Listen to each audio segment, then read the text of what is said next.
রুটি বেলার ঝামেলা ছাড়াই ডিম পরোটা তৈরি করুন ঝটপট অল্প সময়ে। আর সকালে নাস্তায় কিংবা বিকেলের নাস্তায় এটা রাখতে পারেন। বাচ্চাদের টিফিনও কিন্তু খুবই স্বাস্থ্যকর হয় এই রেসিপিটা। আর অবশ্যই চ্যানেলটি সাবস্ক্রাইব করে পাশে থাকবেন, বেল আইকনটি অবশ্যই অন করে রাখবেন। তো এরকম নরম তুলতুলে পরোটার মতো আরও মজার মজার রেসিপি দেখতে অবশ্যই চ্যানেলের সাথেই থাকুন। তো চলুন, প্রথমে একটা মিক্সিং বোলে আমি 2 বাটি আটা নিয়ে নিচ্ছি। হ্যাঁ, আটা দিয়ে কিন্তু এই রুটিটা আমি তৈরি করব।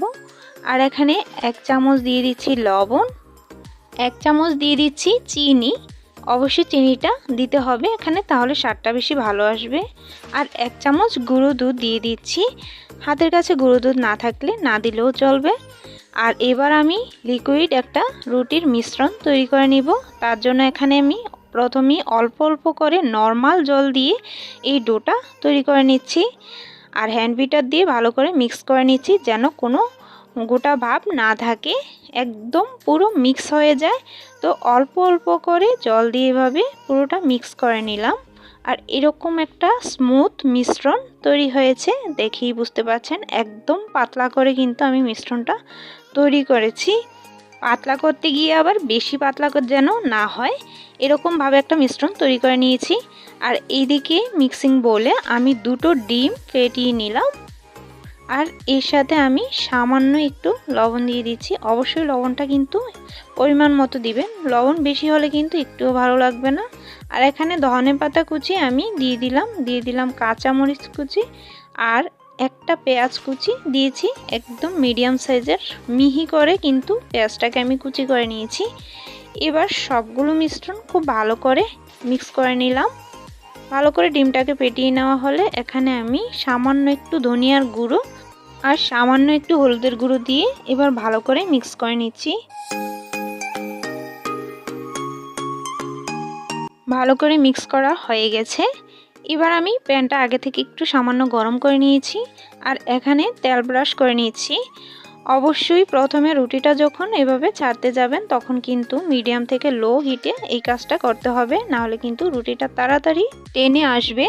তো এভাবে হালকা একটু প্যানটাকে ঘুরিয়ে আমি রুটিটাকে ছড়িয়ে দিলাম।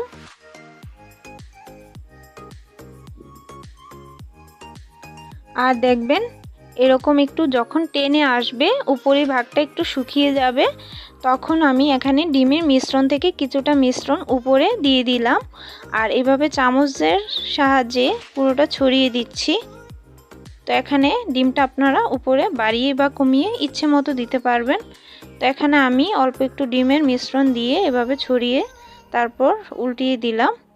তো অপর পাট এভাবে উল্টিয়ে দিয়ে তারপর এখানে আমি সাইডে একটু তেল দিয়ে দিচ্ছি।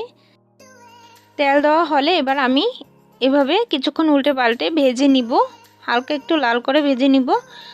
আর একইভাবে আমি বাকি রুটিগুলোও কিন্তু ভেজে তুলে নিব। আর ভাজার সময় কিন্তু অবশ্যই চুলা আঁচটা বাড়িয়ে দিয়ে তখন এভাবে লাল করে ভেজে নেবেন। চাইলে ডিমের মিশ্রণটা 2 সাইডেই কিন্তু দিয়ে ভেজে নিতে পারেন। আমি একটা সাইডেই কিন্তু ডিমের মিশ্রণটা লাগিয়ে এভাবে প্রত্যেকটা রুটি ভেজে নিয়েছি। আর চাইলে অপর সাইডেও কিন্তু এভাবে ডিমের মিশ্রণটা লাগাতে পারেন। আর এক্ষেত্রে কিন্তু তেল না দিয়েও কিন্তু ভাজতে পারবেন। যারা তেল খেতে অপছন্দ করেন সেক্ষেত্রে তেল না দিয়েও কিন্তু এটা ভেজে নিতে পারবেন। তো এভাবে আমি প্রত্যেকটা রুটি খুব সুন্দর করে কালার করে ভেজে নিয়েছি। আর এটা কিন্তু ঝটপট অল্প সময়ে তৈরি হয়ে যায়। এরকম বেলা ছাড়া রুটির রেসিপির মতো আরও মজার মজার রেসিপি দেখতে অবশ্যই চ্যানেলের সাথে থাকুন। আর বাচ্চাদের টিফিনের জন্য তো এটা আরও বেশি মজাদার একটা রেসিপি।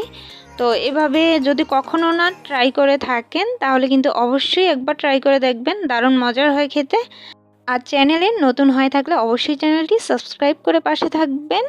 আর যদি আগে থেকেই সাবস্ক্রাইব করা থাকে তাহলে অনেক অনেক ধন্যবাদ। আজকের মতো এই পর্যন্তই, ধন্যবাদ সবাইকে।